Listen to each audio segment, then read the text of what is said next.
Welcome to Cook with Prasanna channel and click the bell icon for more videos and subscribe to my channel.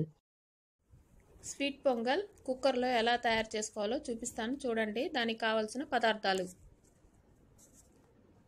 పాలు, బెల్లం తురుము, పంచదార, నానబెట్టుకున్న పెసరపప్పు, పచ్చెనపప్పు, బియ్యం, నెయ్యి,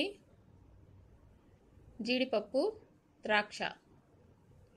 మొదట కుక్కర్లో పచ్చెనపప్పు, బియ్యము, పెసరపప్పు నానబెట్టి పక్కన పెట్టుకోవాలి ఒక అరగంట సేపు. తరువాత అందులో సరిపడా నీళ్లు పోసి కుక్కర్ మూత పెట్టి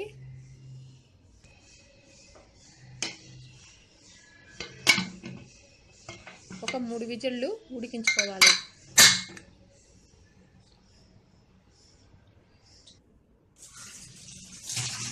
ఉడికిన తర్వాత కుక్కర్ మూత తీసి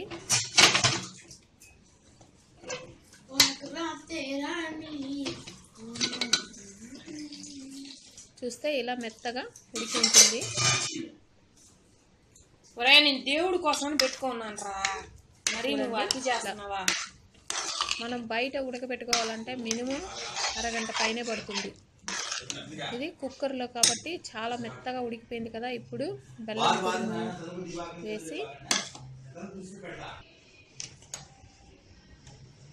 స్టవ్ వెలిగించి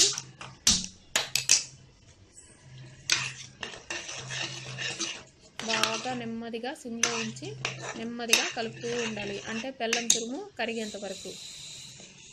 అది కొంచెం బాగా కరిగాక పంచదార కూడా కొంచెం వేసుకోండి. రెండు కలిపి వేసుకున్నామంటే బెల్లము పంచదార టేస్ట్ బాగుంటుంది. మీరు ఒకసారి ట్రై చేసి చూడండి. ఇలా బాగా కలుపుతూ బెల్లం తురుము కరిగేంత వరకు ఉడికించుకోవాలి. చూడండి బాగా ఉడికిపోయింది కదా. ఇప్పుడు కాస్త చల్లార్చిన పాలు కొంచెం పోసుకొని కలుపుకోవాలి.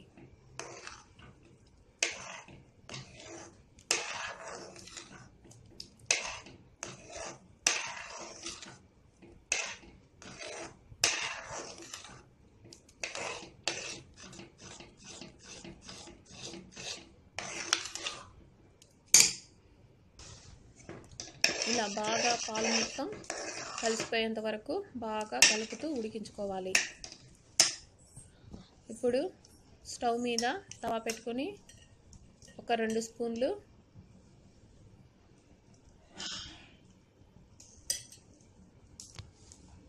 నెయ్యి వేసుకోవాలి. నెయ్యి బాగా వేడెక్కాక అందులో జీడిపప్పు వేసి బాగా నెమ్మదిగా కలుపుతూ సిమ్లో ఉంచుకొని వేయించుకోవాలి. హైలో ఉంచుకున్నామంటే మాడిపోతాయి జీడిపప్పు తొందరగా. ఇవి కొంచెం వేగాక అప్పుడు ఎండు ద్రాక్ష కూడా వేసుకొని కలుపుతూ బాగా వేయించుకోవాలి.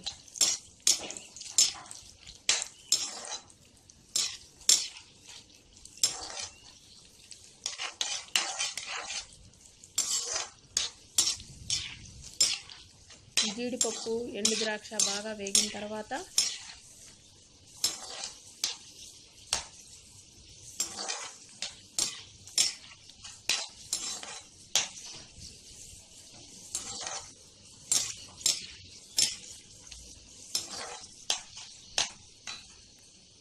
వాటిని తీసుకొని స్టవ్ ఆపేసి దాన్ని తీసుకొని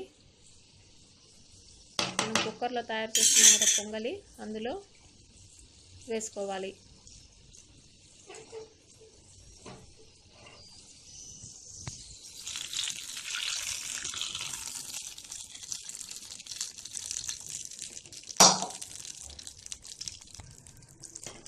ఇలా వేసుకున్న తర్వాత ఇది బాగా కలుపుకొని నెయ్యి, జీడిపప్పు, ద్రాక్ష అన్నీ బాగా కలిసేంత వరకు కలుపుకొని